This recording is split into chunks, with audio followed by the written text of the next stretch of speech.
Císařov, vnitřní dráha, Dechtí, nynější dráha, máme odstartován první pokusy prvního závodníka, už máme nad tím domečkem.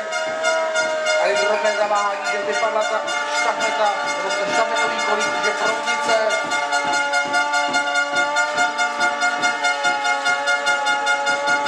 Závodník nastupuje na přeskok kilometrové bariéry. Sledujeme ty mezičasy, budeme samozřejmě potom přinášet to srovnání mezi ostatními. Třetí úsek, Hadice. Po ukopení samozřejmě musí překonat tu kladinu, spojit středy Hadic, zapojit rozdělovač, zapojit Proudnici a dole zapojit Proudnici až na určený úsek. Tady předává na čtvrtý závěrečný úsek, kde stejně jako ty kategorie přenesení jazycího přístroje, jeho ustavení tak, aby nespadl a mocný finish do cílového prostoru. Máme tady první čas.